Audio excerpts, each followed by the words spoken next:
Well, soon we have a lovely St. Patrick's Day song for you guys, so it's a little silly, and if you want to dance along, you can.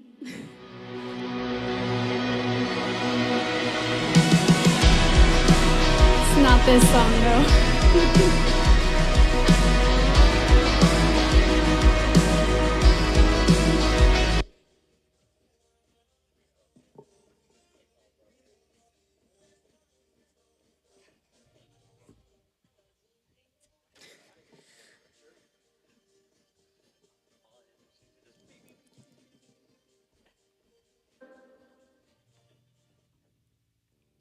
This year I've been reading about John's 7 signs. Jesus and his miracles, turning water into wine. So then I thought about the times I've seen some miracles. So here's the times in my own life I've seen a miracle.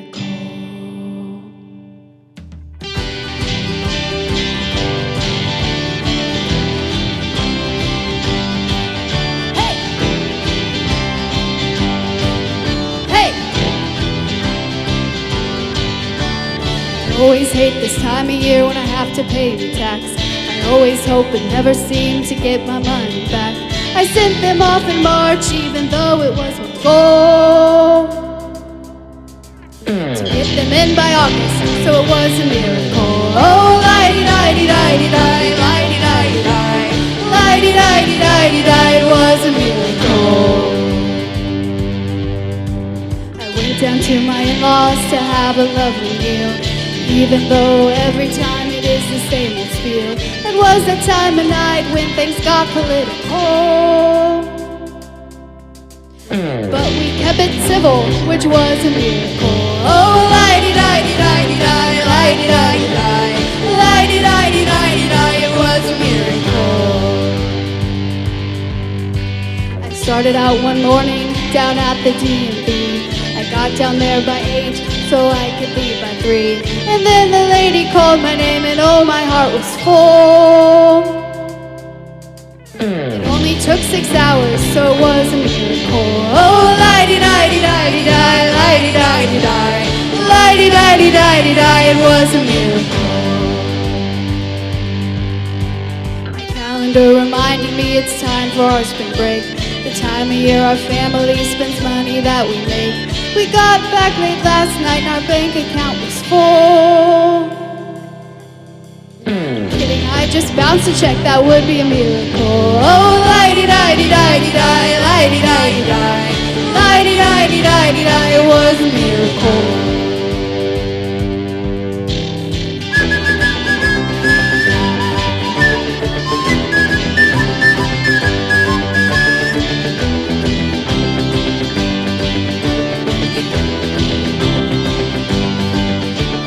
Lighty-di-di-di-di-di, lighty-di-di-di, lighty-di-di-di-di-di, lighty-di-di-di, lighty-di-di-di-di-di, lighty-di-di-di, lighty-di-di-di-di-di, it was a miracle.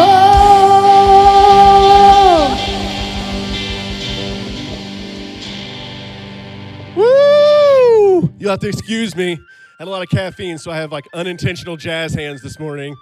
Getting down for St. Patrick's Day. I would like everybody to look to the person to your right. Give them a good look up and down. Then I want you to look to your left and look at that person. Now, if that person is not wearing green, I want you to give them a good old pinching. Yes. We want to welcome everybody to Current Church today. If you're new with us, we just want to welcome you. I hope you guys have a great time as we are. If you go to new.mycurrent.church or hit the QR code there, go on there, give us a little bit of info about yourself. We'll send you a gift, and we'll also send a gift to a nonprofit in our town, because that is what we are. We are for St. Joseph. We are for our community, pouring into our community. We want to be a church that lives outside these walls, not just inside these walls. So with that, let's go to the next song. All right, you guys can go ahead and stand and sing with us.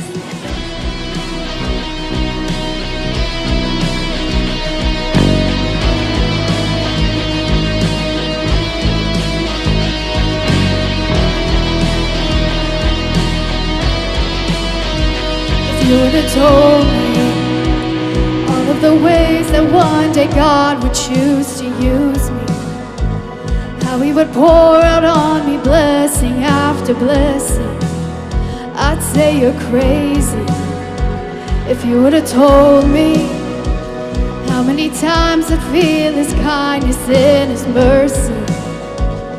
You don't know half the things I've done to make me sorry, but I know He loves me. I know He loves me. That's who my God is. He breaks impossible. He moves in miracles. He's author of it all. He is unexplainable. He loves unstoppable. That's who my God is. If you would have told me all of the ways I'd see His hand over my family, all of the lives I'd see Him change, and all the stories, I'd be on my knees.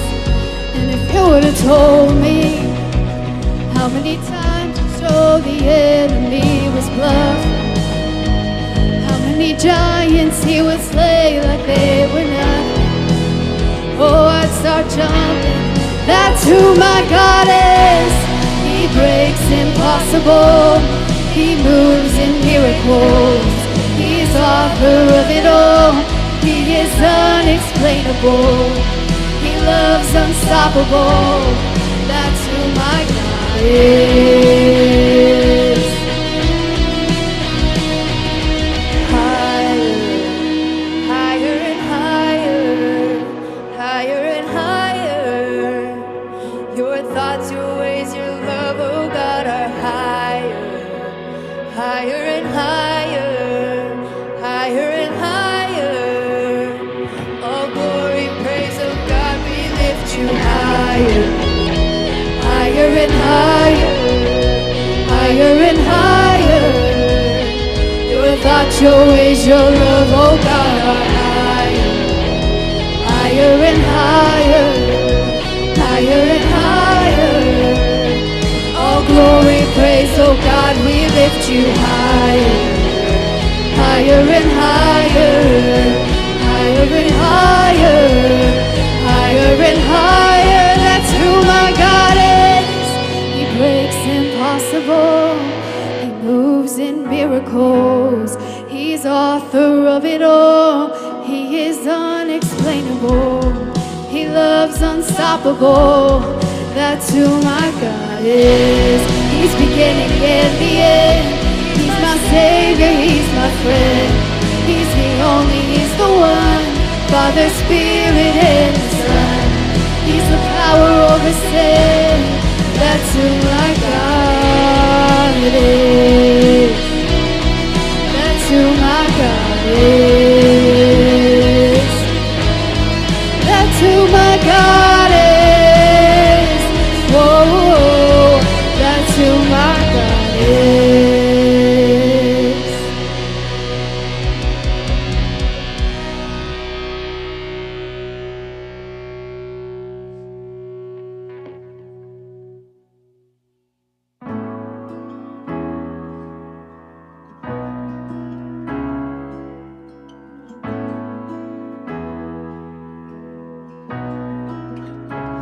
I count on one thing. The same God that never fails will not fail me now. You won't fail me now in the waiting. The same God who's never late is working all things out. You're working all things out. Yes, I will lift you high in the lowest valley. Yes, I will bless your name. Oh yes, I will sing for joy when my heart is heavy all my days. Oh yes, I will.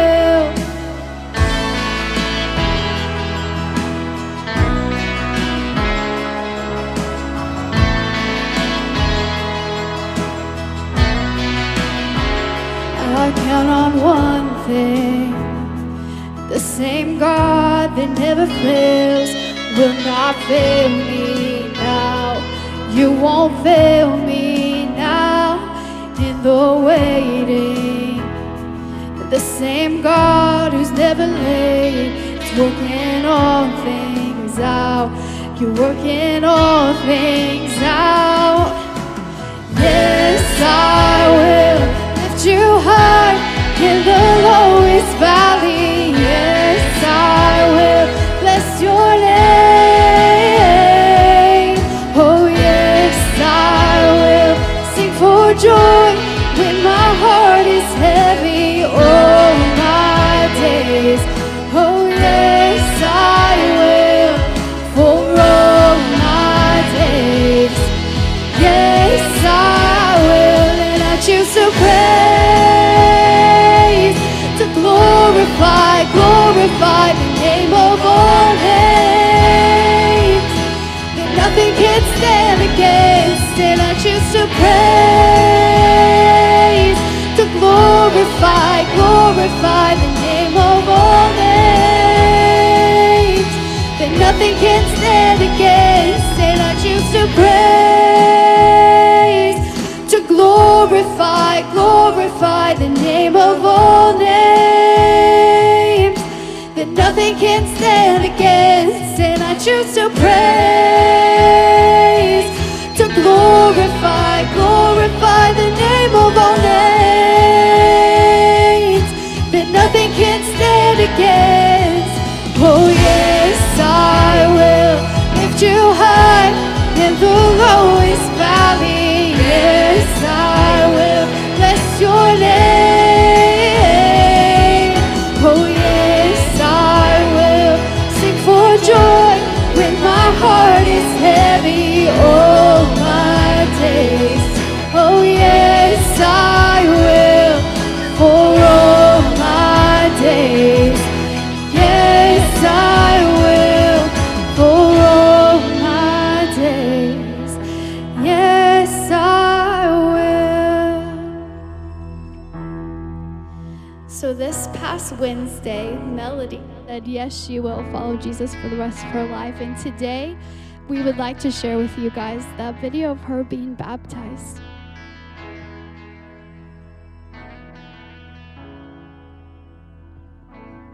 So I grew up in the church. My dad's a pastor, so I've been going to church every Sunday morning since I was born. I go to all the summer camps over the summer, and at those camps I always would make promises to myself that I would read scripture, but I never really followed through on that. So I started leading worship here at Current 2 years ago, and before I started leading worship, I would listen to a song and memorize the lyrics just like as if it were my favorite song, and not really take the lyrics for what they meant. When I would go through struggles in my life, I always would be mad at God, like why is this happening to me? I go through all the proper steps. I have a good faith. Why did God do this to me?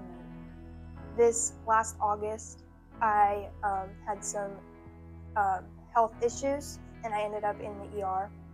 And during this time, the doctors were telling me that I was going to have a surgery and probably not be able to walk for 8 weeks. And this was like the start of my cross-country season. Like, I was in the peak of my shape, so I was just really angry that this was happening to me. And I took it out on God.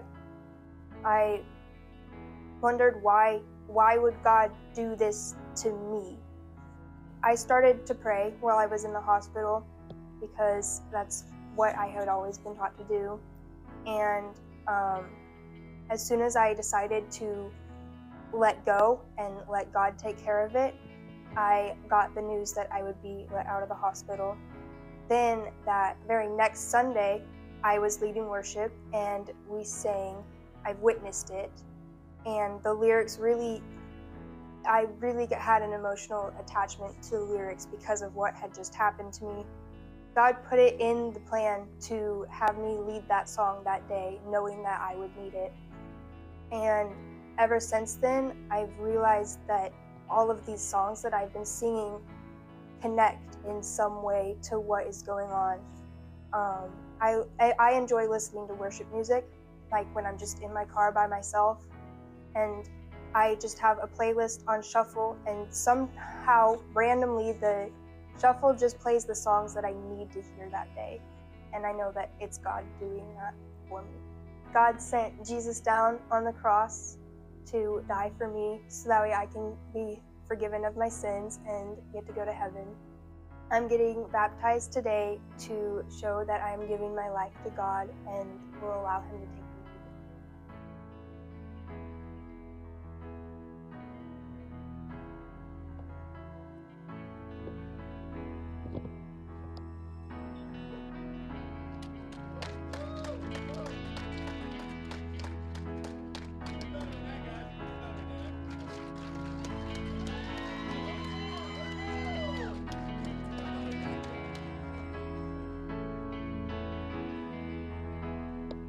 Here we go. There we go.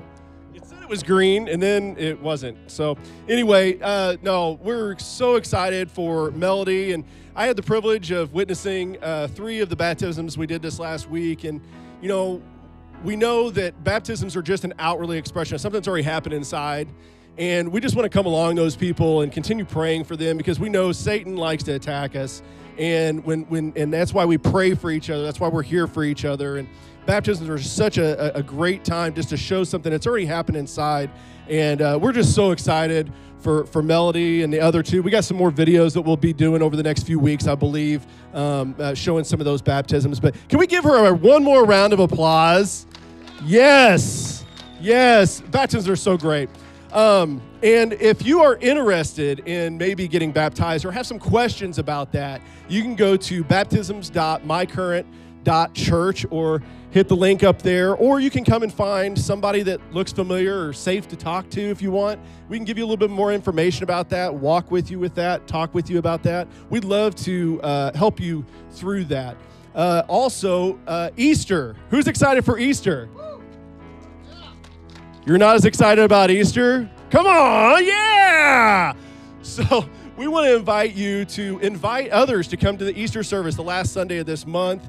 It's a great time to invite your friends, your neighbors, family, just whoever. People are a lot more likely to come to church when there's kind of an event going on. They feel like maybe they can get in, and maybe that's what they need. They just need that, just to come in and hear a message, and it gets them closer to God.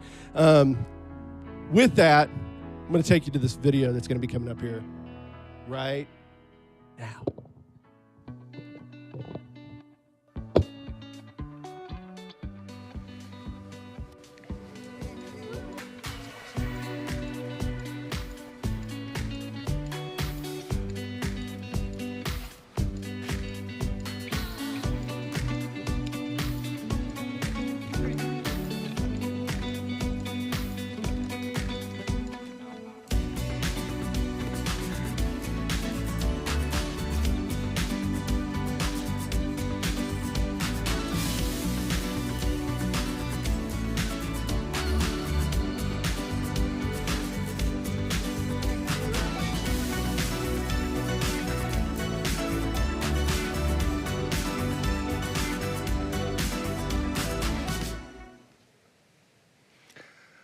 Hey, you guys hope, right?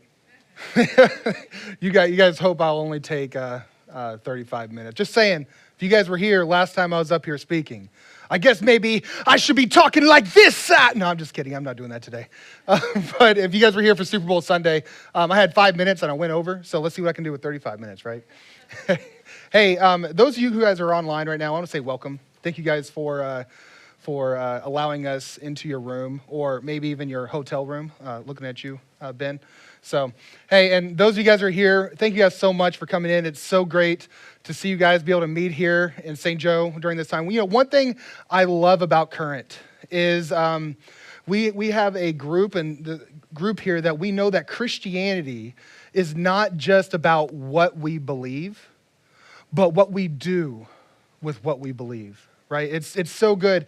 And if you're new here, You can look around, you're surrounded by people who are following Jesus to make a difference. They know that following Jesus makes a difference, not just believing in Jesus, but being a true follower of Jesus. And we experienced that this past week that you saw the video about the baptism, right?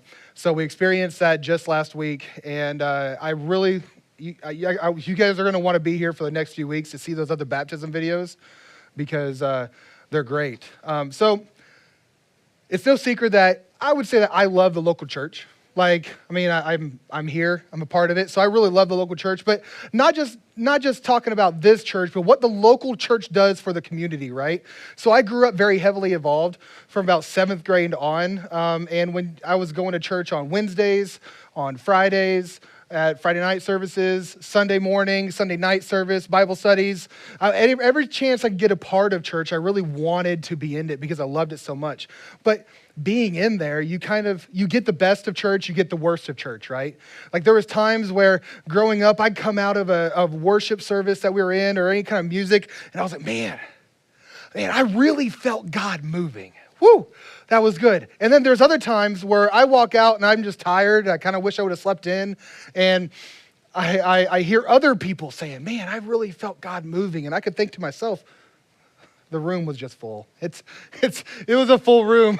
But you know what? You get your ups and downs. And I don't know if you guys ever felt like that, unless I'm the only one, but you almost become complacent. But no matter what, you kind of get pulled back, right? Because of what the local church has taught me. So, and I tell you what, I was an absolute mess before I started going to church when I was a teenager. Like, I was a mess. It was the early 90s. I was wearing baggy pants. I listened to ICP, and I was a cussing machine. All right? If you don't know who ICP is, don't go look them up. Just know that it stands for Insane Clown Posse, and that's all you need to know. All right? So when I say that the local church saved my life, I really mean it. And I'm not saying that the local church didn't do anything. It was absolutely Jesus. But what the local church was able to facilitate really saved my life. And it wasn't like an intervention, right? Like they'd have to intervene in what I was doing. I wasn't that bad. But it was more of a prevention. And I can tell you what, I can imagine where I would be without the people that invested in me whenever I was young.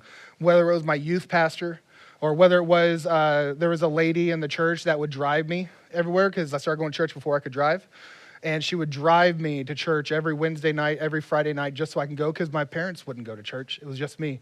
My youth friends that I had to help hold me accountable whenever I was a kid, I can imagine where I would be because I was on a really bad track before that. I would be a much, much messier person. Church did, when I look back at it and I think about it, church did 4 particular things for me that really saved me for grit. I want to share those with you there. The first thing that church did for me was informed my conscience. So I grew up when I was in church listening to practical teaching, right? It was practical teaching, but not just that. I didn't even step foot into a church until I was in 7th grade. So this isn't my testimony time. I'll give that another time. But so when I started going to church, not only the practical teaching helped me, but actual learning about the Bible helped because I had no idea. My idea of church before 7th grade was a bunch of old people sitting around a campfire saying Kumbaya. Like that's what my idea of church was. But once I got into the church, it helped me avoid those ethical landmines. And I'll tell you one thing that the church really taught me. So I grew up with just my mom and my sister. And now I have my wife and my 3 daughters. My dad was not present. And so one thing that the church taught me was my youth pastor almost became my spiritual father. And he showed me exactly what it meant to be a Christian.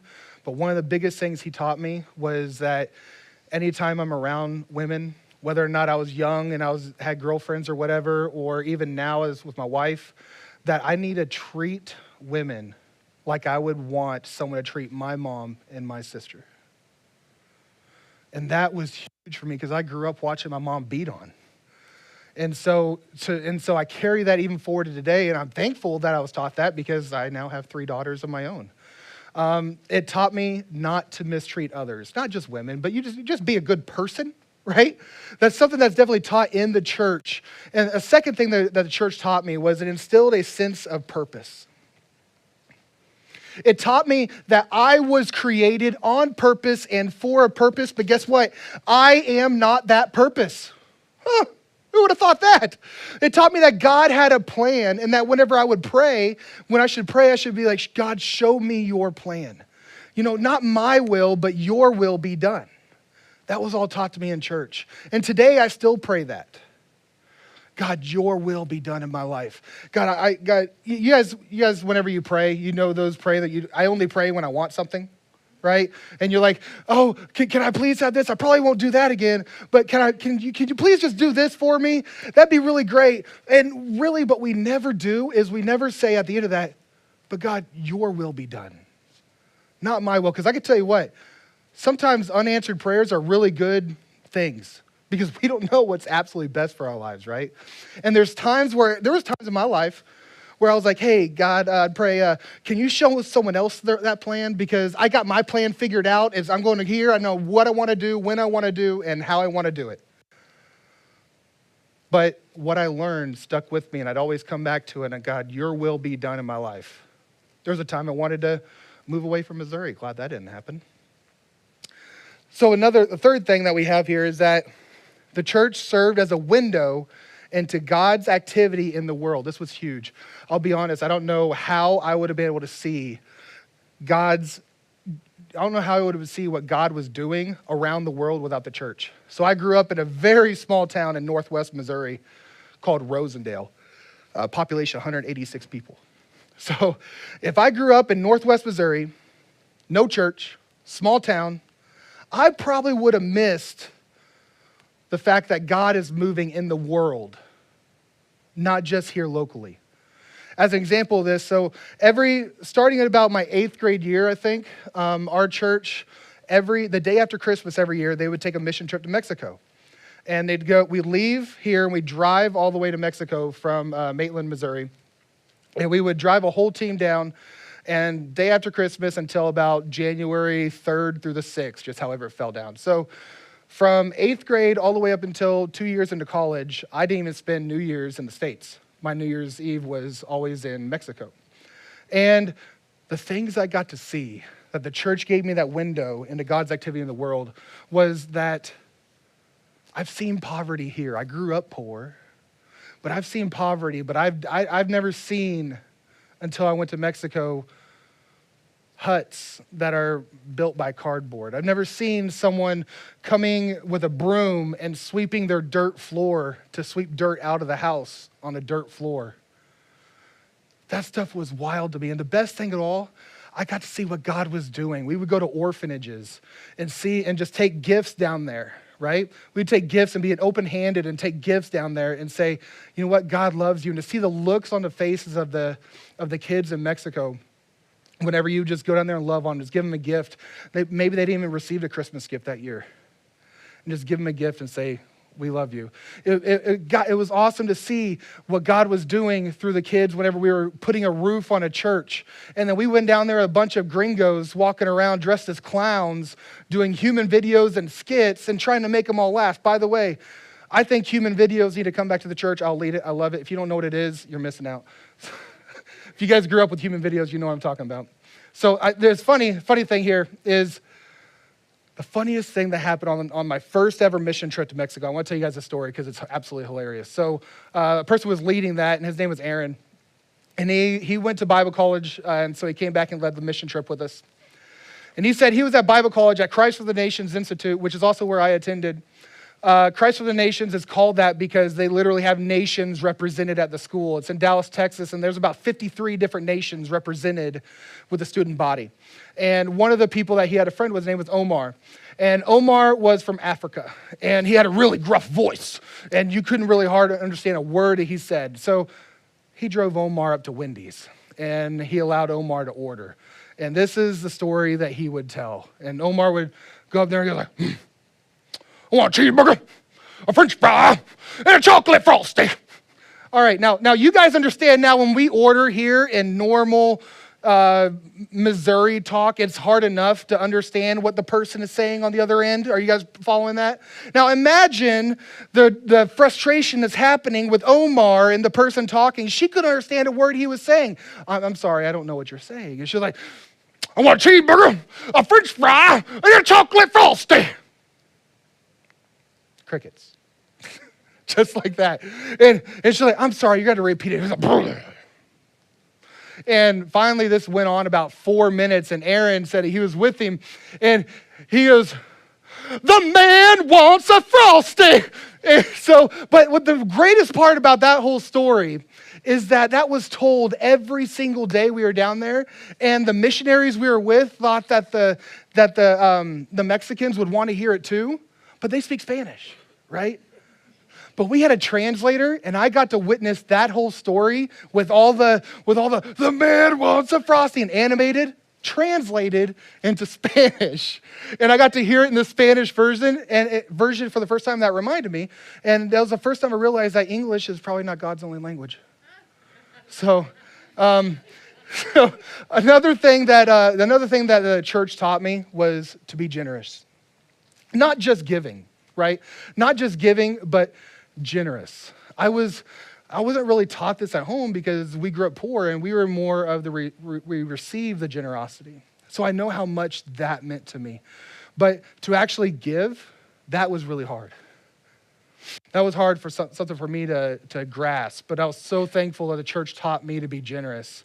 And since I've learned that, it's never really been difficult for me to be generous because I understand the generosity, right? I understand the power of being open-handed and saying that's how we should live as the church.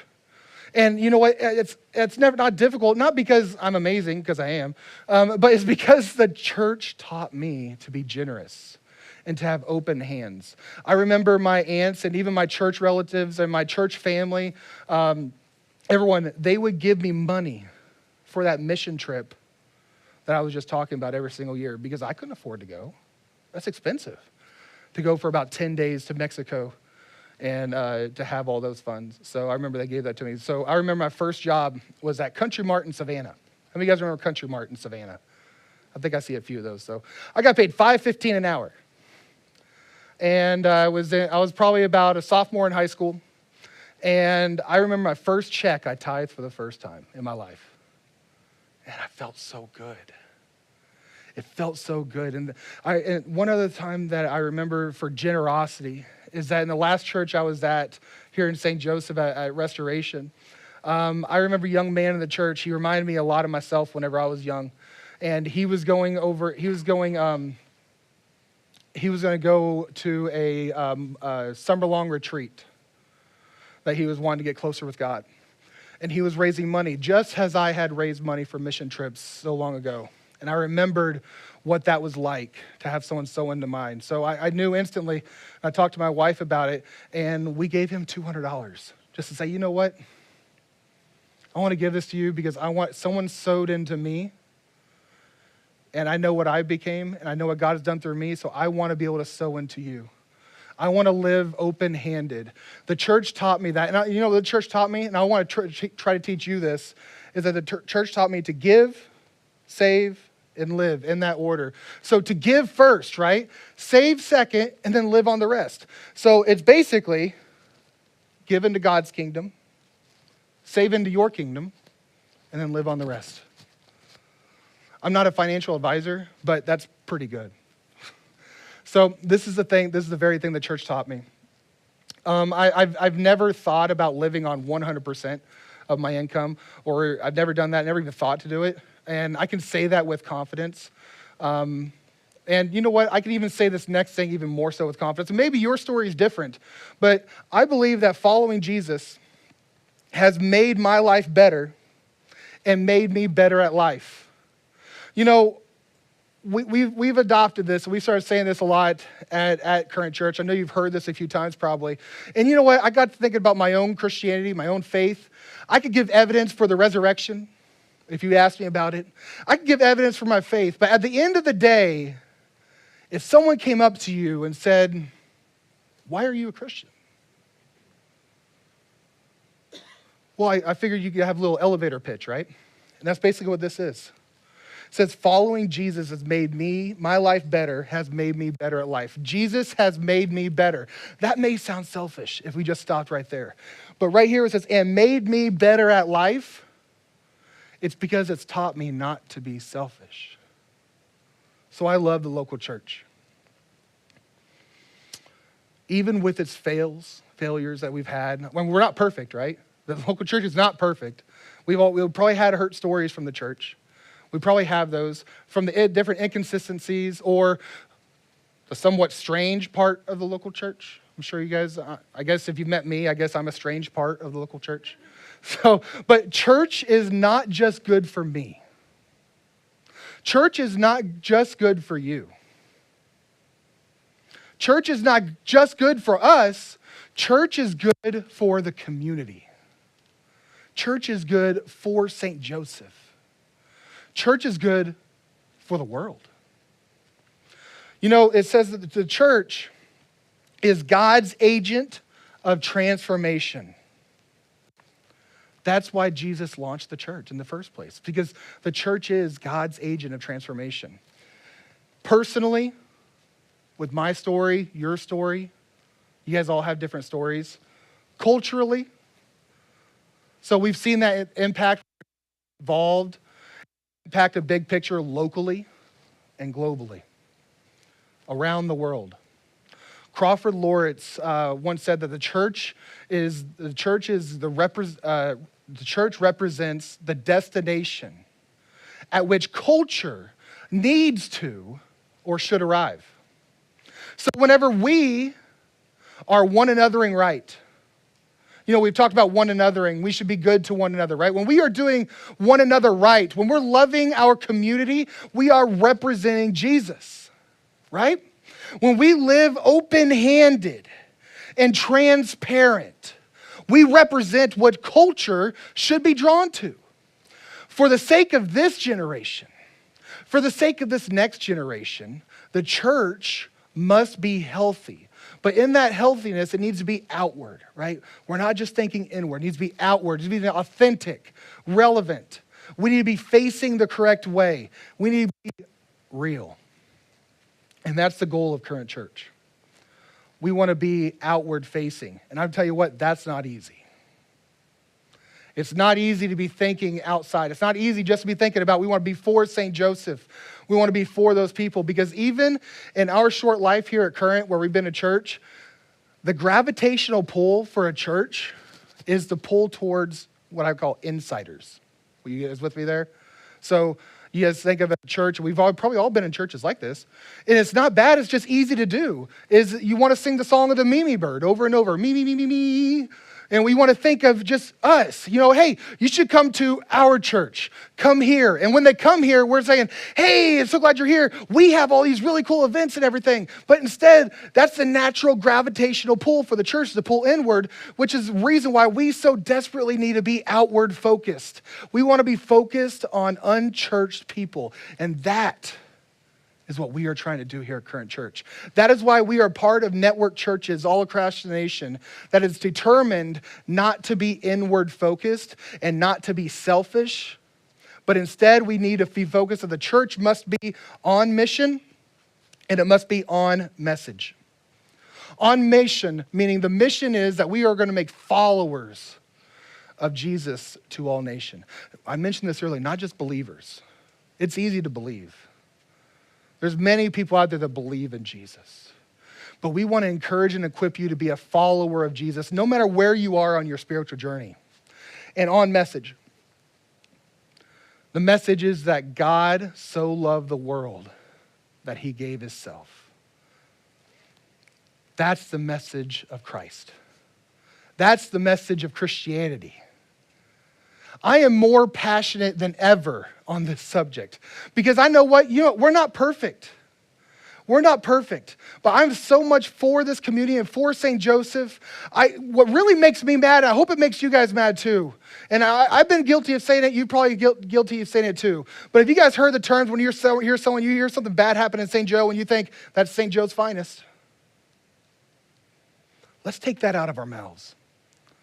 Let's be passionate about our city. Let's, instead of just saying, oh, well, that's what it is, let's be the reason that changes. Let's love those people out there that need to be loved.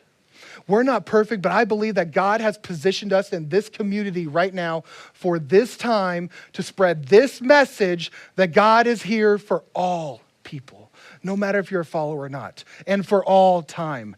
Regardless of those people's doubts, regardless of those people's questions they may have, regardless of their church experience, no matter what. It doesn't even matter if they come here to church with us.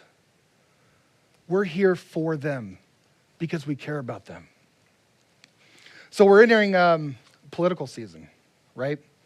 In fact, here in a few weeks, Ben's going to be talking about politics in April. So I bet he's real excited about that one. But listen, I love this country. And I know you guys do too. I love this country so much. But I really, really believe that the best thing for, not just this country, but the best thing for a country is to have a healthy, outward-facing church. I believe that the health of the nation mirrors the health of the local church. One reason I say that is this. The church provides the strongest argument for dignity of individual rights and human rights. Tell you what, we are lucky because human rights feel natural, don't they? In our aspect, human rights feel natural. That's because we've been taught that. That's because we've been taught that human rights are natural. That's the reason why we've been taught that is because Jesus' teaching still permeates all the way through Western culture. There's a shadow of Jesus' teaching that happened 2,000 years ago, right? That is still over us today, that we are experiencing here. Even around people not Jesus followers, even among those people that are not Jesus followers, they're still feeling that because of what was taught by Jesus 2,000 years ago.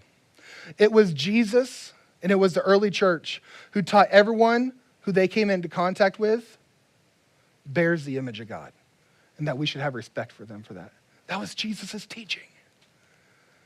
Regardless of who we are, regardless of what you've done, regardless of where you're from, regardless of the differences that people may have, many of you guys think that this is a natural thinking, but natural way of things before Jesus was to look out for yourself. That was the natural way. I mean, even the United States, until about a few decades ago, it wasn't natural to think about your neighbor. We got to be careful not to slip back into that again. Again, this comes from Jesus. And let me tell you what, if you struggle, or there's many people out there that really don't like the church. And if I may be honest, there might be good reasons for that, because we need to be better, right? But if they struggle and they wish the church to be gone, I would say be careful what they wish for. Because if you may not like it, what happens if the church is gone? You know what the church does? There's a really study. You guys can go look at it. I want to show you this study that came out in 2022. I challenge you guys, if you guys don't believe it, go look at it because you're going to want to know this. Christian philanthropy accounted for 70% of all American philanthropy in 2022. Imagine that. 70% of all philanthropy gone. What would that be like? Nations would be more selfish without the church. In fact, 40 of the 50 strongest charities in America right now are faith-based. You want to know what this number accounts for? 70% of all the philanthropy? Over $300 billion. That's a big deal. That's the power of the church. Because the church lives out Jesus' teaching. In the United States, we're poor financially. We would be poorer financially.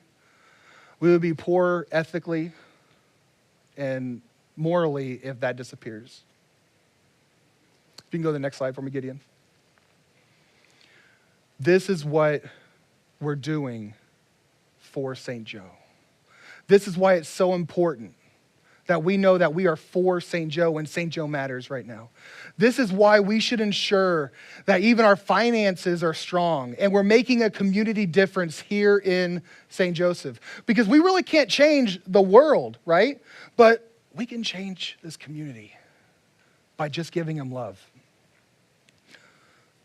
Those who condemn the church for its blind spots.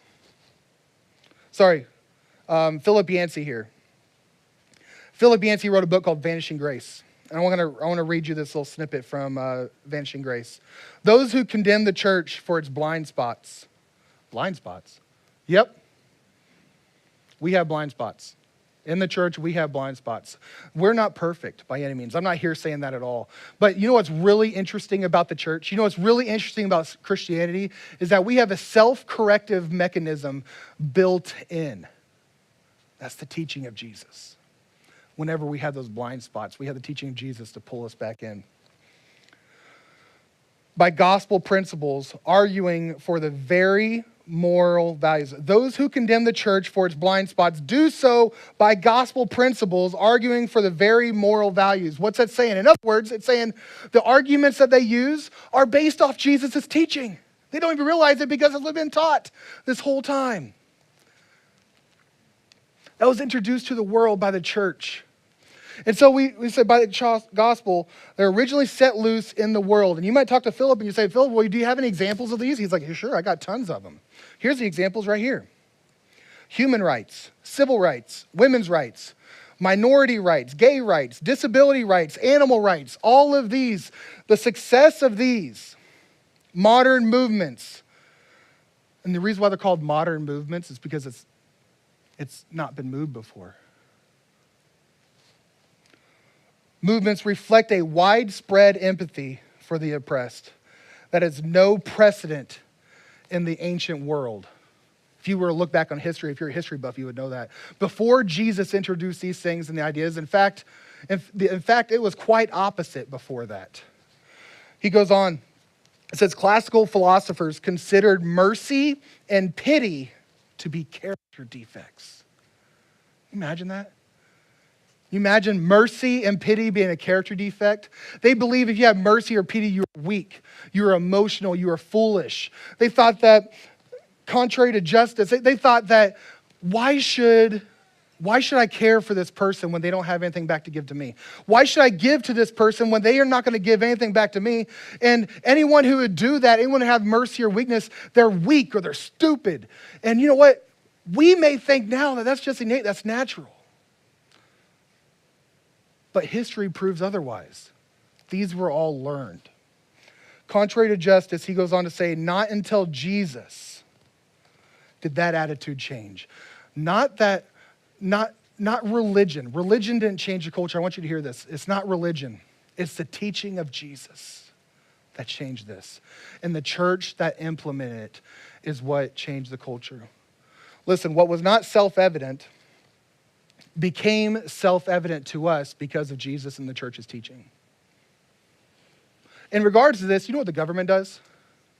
So what the government does in regards to what we're talking about now is that it basically tells us how low can we go before we go to jail, right?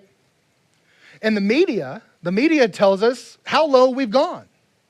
So we know how low we can go, so here's the question. Who challenges people to live to a higher standard? Who inspires self-control for the benefit of others? Who instructs us to do one thing? If they changed one thing, if everyone did this one thing coming up, it would change everything. The world would change in just 1 month if everyone did one thing. You know what that one thing is? Love your neighbor as yourself. That's it. And just deviate from that real quick. I want to check here. Make sure you love yourself first. Because if you have a problem here, you're not able to love yourself, you're going to have a problem loving your neighbor as yourself, right? But who challenges us to take this a step further? Love your neighbor as Christ loved you. That's how much you realize how you can love yourself, is know that Christ loves you. He died on the cross for you. Only Jesus and his church have shown this. Listen, if Jesus followers, and I'm talking to Jesus followers out here, I understand if there's anyone listening on online, or you may be even here that you're like, you know what, I even struggle with my own faith. It's okay. I'm not talking. I want to talk to church, to believers real quick. People who are followers of Jesus, whatever you want to call yourself, a believer, a Christian, a Jesus follower. Here's my challenge. Is whether or not you like it, where like whether or not you want to do it or you thought about it or not, but God has given us an opportunity. He's given us a responsibility that we are the stewards of the church of our generation right now. So what are we going to do with it? That's what we got to ask ourselves. You know what? You know who's at stake with all this? I'm going to show you a picture. This is who's at stake. These are our youth. Ben took this picture back in the fall because he was moved by the amount of students that he had in his home doing youth ministry. This is the future. This is the future of the church. This is the future of our nation. They matter. They matter so much. Here's another favorite pick that we have. I don't know if Prince here or not, but Prince there leading and speaking to kids. You guys as leaders matter. Because why we have to take church seriously is that we need to be pouring into those kids. You know, back in the fall, we invited you guys to step up if you wanted to serve and be a part of the church. And many of you guys responded. And I want to say that's awesome. But today, I'm going to ask again. I'm going to ask again because I think we have this huge responsibility that we've been talking about, right? That some still show up just to consume. And that's okay. If you're in that season of life and you need to consume. But if you've been consuming for far too long, you might want to listen up here because we'll be here for you to consume, if that's what it means. We don't have a membership. You don't have to sign a subscription to one of your many, many different streaming services. We're here for you no matter what. But we need more to step up to. You need to get involved in your local church. If you're watching online right now, and you're elsewhere and you're outside of here, you need to get involved in your local church because the local church matters for what it does to that community. And if you might say, well, you know what, I don't like any churches around me. Well, you know what you should do? Then go to one you don't like and serve because it's that important.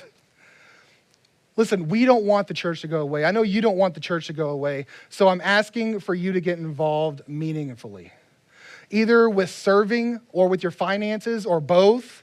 But we need to maximize our impact here in St. Joseph because I'm telling you, we are for St. Joseph. And I'm going to say that over and over. It's my favorite thing to say because we really believe it. But here's the thing. Most Christians, they're just content to consume. It's natural, right? You're too busy. You don't have anything. You think about a gas station on an old country road, right? You drive past it all the time. You never even look at it until you need it. But I tell you what, that's a lot of how Christians view the church. When I need it, I'll be there. And guess what? We're always going to be open. We're here for you. We're here for St. Joe. We're here for you. But this invite for you to ensure that our expression of the local church here in St. Joseph is as strong as possible. Most Christians they give occasionally, they believe, but I'm telling you what, they don't follow. So you might want to look around and think, maybe you might look around here and you might think, they don't need me. I promise you that's not true. If you are a part of a body, you need to be an engaged part of the body. So here's the challenge. Don't be most Christians. That's it. You know better. You are better. Let's be better, right? Let's live with a greater purpose. You want to know why? Here's why. It's because you are the church. Not this building. This building is a movie theater here in about 30 minutes. You are the church, which means you are our church. Take it a step further, you are your church. Take ownership. Listen, I know we're all busy. I know busy. In fact, we serve this community every single week with busy people. Not people who have time, but people who made time. Maybe it's time for you to make time to do for this next generation what was done for you. Or maybe, if your story is a little different, to do for this next generation that you wish was done for you. It's time to commit to put a plan to support financially and with your time. I'll tell you what right now, there are people around you sitting right now. You can probably look and see them. There are people right now who are carrying financial and serving loads of the church. There are people that are serving every single week. And to them, to you, who are looking at me right now, I can't say it enough. Thank you. Thank you. It is awesome what we do every single week here at Current. It is awesome that you came and served at an elementary school to show them a movie just to say we love you. You get it. You understand. And for those of you that just want to show up every once in a while, you're content just to receive. Might be a little harsh here, but you owe that group huge gratitude. But more importantly, you owe it to yourself. You owe it to your kids. You owe it to this next generation to ensure that Current stays on mission and on message. The mission being that we're going to create followers of Jesus Christ. And the message being God so loved the world that he did that very thing for this city. To do for others that what was done for them or for you. So here's the promise. I'm going to give you a promise today. I can absolutely promise this one thing. If you walk out today and show up when it's convenient, here's the promise. We'll be here. When you walk in with a broken life, I want to make sure this. When you get in, your life is broken. When you walk in and you have kids issues, you have marriage issues, we'll be here. Because not only are we for St. Joe, but for you. I want you guys. We won't care at that time how much you're giving or whether or not we're here for you. We are the hands of Jesus for opens hands. We're for Joe, we're for you. Church is God's agent. Remember, I mentioned that earlier, and that was happened for me because the church was God's agent of transformation in my life. Now, I'll challenge you right now. If you've benefited from the church in some way, whether or not whatever they've done, or you've wished that you've benefited from the church in some way, it's time to give back. So here's a challenge for you guys today. I want to open it up. If you guys are interested here at Current Church, we'd love to have you. There's going to be a QR code up on the screen. You can go to serve.mycurrent.church. You can speak with anyone around here. We'll leave the QR code up there for a little bit. Type it into your phone, whatever you do. But here's the challenge. Serve in some way. I don't even ask money. I just want to serve by you guys. I want to rub shoulders with you. And when you go to the link right there, it'll give you an option to pick, right? It'll give you an option to pick maybe some areas that you're involved in. Maybe you don't know. Just come talk to one of us and say, hey, where can I be of help? Whether that's helping out with the kids across the hall, whether that's just serving food to guests as they come in, or being a welcoming hand and saying, hey, it's so glad to see you today. Whatever it is, talk to us, and we would love to you guys. Hey, we got big things for you. It's because Jesus is we're going to be bringing to St. Joe. God, we thank you. We love you so much. God, we thank you so much for dying on the cross. We thank you so much for giving us that teaching 2,000 years ago that Jesus came and that the local church at the time of having those freedoms that was taught by Jesus so long ago. We're still living under that, passing over. God, I pray today that we're gentle for this generation, that we make a difference here in St. Joseph and homes, in the homes of people here. That's where it starts, God.